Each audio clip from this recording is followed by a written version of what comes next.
Hey you guys, so today I wanted to do a look using the Kat Von D Me Vida Loca remix palette. If you guys haven't seen it, it's super gorgeous. It has just like a ton of different colors in it. The thing that I love the most about that palette is that it has a really good mix of neutrals, it has a really good mix of bright colors, it has a good mix of mattes, shimmers, like just, to me, this is just a majestic palette all in all. I toyed with the idea of getting it for a while and then I just kept seeing swatches and looks and I was just like, God damn, I just need that in my life. I believe this cost $71 Canadian, and then I have free shipping with Sephora via Beru's, just saying. And so there's 24 unique shades in there, which is a pretty good bargain in my mind.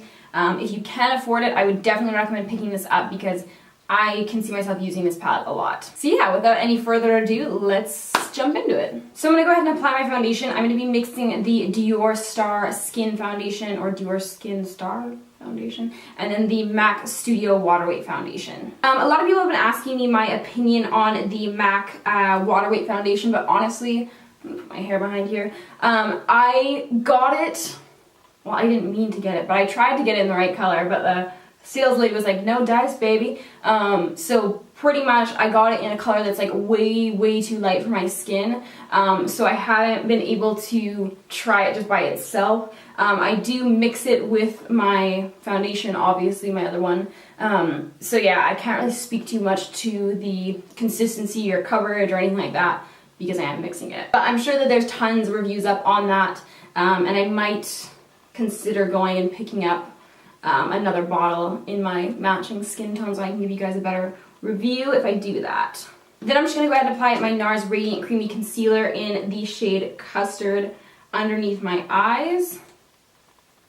And I'm just dabbing that right where I put the product instead of wiping it, just so that I'm keeping the pigmentation right where we want it. When you wipe it, it kind of just moves that pigmentation and product all over the face, as opposed to when you're just kind of dabbing it in. You're still blending it out, but you are keeping that color right where you want it. Really making sure to get right in that inner corner there because we are going to be doing a heavy inner corner, I think. I haven't really fully decided. And then I'm just taking the remainder of what's on my brush and kind of just going around some redness that I have around my brows and then around the nose as well. I don't necessarily need to apply a ton, or I don't want to apply a ton more concealer right there. I just want a tiny little bit more coverage.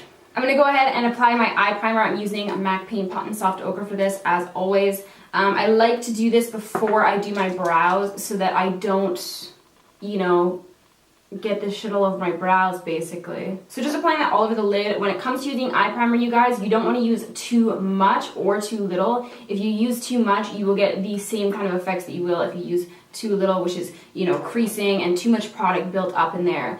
You just want one kind of like sheer layer all over the lid up to the brow bone, because you're going to be applying eyeshadow all over the goddamn place. Then you guys know I like to apply a base shadow, just something that matches my skin tone or as close as I can, just to basically act as a little bit more of a kind of slippery base to put other eyeshadows on.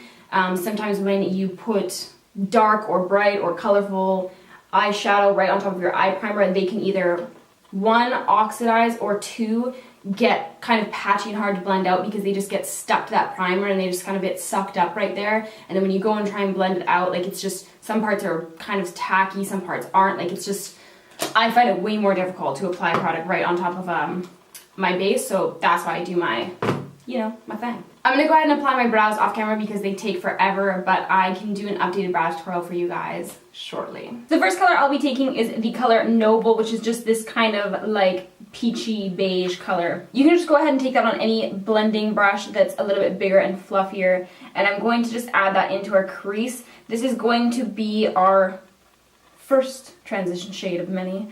It's just going to help us to blend out our other colors later. You guys already know, I mean, come on, we're all professionals here at this point. The next color I'll be taking is Analog, which is just this kind of rusty orange color right here. And I'm just going to take that on the exact same brush and just grabbing it right on the tip. I am going to be taking it into that outer corner as well as the crease. Just a little bit lower, like we're not going to blend it up as high as we took that first shade. The next shade I'll be taking is this color Destroyer, which is just kind of a poppy red color. And I'm going to grab that on a slightly smaller brush. This is my Smith 230 brush. And I'm just going to be, again, putting it on that outer corner and the crease. Basically what we want to do is blend up a little bit less high every single time we add on a new shade so that we're creating kind of a nice gradient. Oh, I forgot to mention, I popped in some hazel contacts because I just thought that this would be kind of a cool look with like brown eyes. So if you're wondering why there was a sudden eye change, I'm okay. It's just contacts. And these are Desio eyes in caramel brown, I think it's called. So next what I'm going to be doing is taking NYX Black Bean Jumbo Eye Pencil, and I'm going to make kind of a V shape going along the lash line on the outer corner and then extending up to that crease.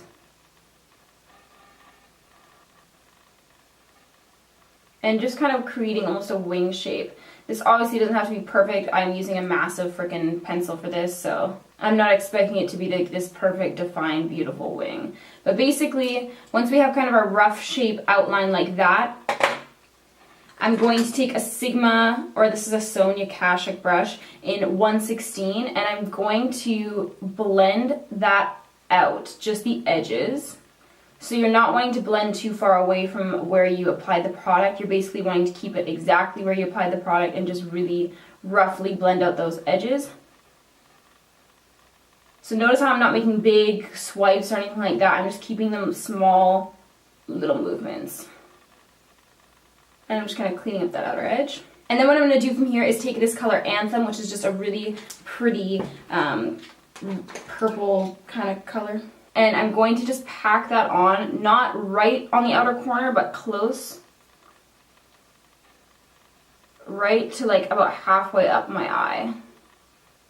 And I'm just kind of patting that color on. You want to apply your brush first where you want the most pigmentation and then kind of move it and pat it towards the outer corners once you have a little bit less product on your brush. The next color I'll be taking is Muse, which kind of just looks like a really light lilac color. It looks like that because it is like that. And I'm going to be packing that onto my brush and then just applying that from the inner corner right to that center there. So I took that lighter purple on the other side of my brush and I still have the darker shade that we just used on the other side. I'm going to flip it over to the other side and just kind of pat with that darker color to blend these together. Next, I'm going to take just a little bit of this shade. It's called Echo. And I'm just going to be grabbing that on a little pencil brush. This is from Samir Kuzami. It's number 19. And I'm just going to kind of pack that on the outer corner there, just going over top of our black base. And then I'm going to be blending that out. Just kind of blending into our crease a little bit, cleaning up any fallout as I go with my little concealer brush. So this is kind of where we're at. We can leave it right here if you want, but I will be taking a tiny little pencil brush and a little bit of the black shade. It's just called Black Metal, and I'm going to just define that outer crease a little bit more. So just making our little V shape here and winging it out on that outer corner. And then you can take your brush again and just buff that out. Notice how I'm not taking my blending brush over the lid at all. I'm just keeping it right to that crease. I'm going to take that same black shade and I'm just going to go ahead and apply it underneath the lower lash line. Just about halfway into my eye there and connecting with that outer corner. And then I'm going to be grabbing the shade Destroyer, which was that kind of poppy red color that we used. And I'm going to apply that under the lower lash line as well, just kind of smoking out those shades. Last but not least, I'm going to be taking this color Lyric, which looks like not much in the pan, but it has a really, really pretty kind of like pinky shift to it. So I'm just grabbing that on a little pencil brush and I'm packing it right into that inner corner. And then I'm just going to apply some Lashes mascara and I'll show you guys the finished eye look. So this is the final look. Okay, so I'm going to be layering highlighters just for the walls. This is the Laura Mercier Matte Radiance Baked Powder in Highlight 01. It's not matte. It is a really, really pretty highlighter. But anyways, I'm going to go ahead and apply that first. See, look how not matte that is. What a ridiculous name. This is the kind of highlighter that I feel comfortable putting all over my face, so I'm going to go ahead and do that. And then I'm going to go ahead and take that same color that we used on our inner corner Lyric. It is such a pretty highlighter. Like, it's up there with Thunderstruck.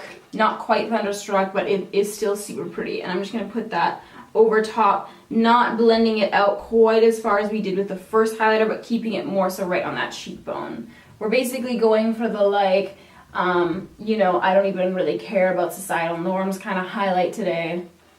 Just really packing it on there. Not a care in the world. I'm going to go ahead and contour and bronze up a little bit with the Tarte Park Avenue Princess Bronzer in Matte.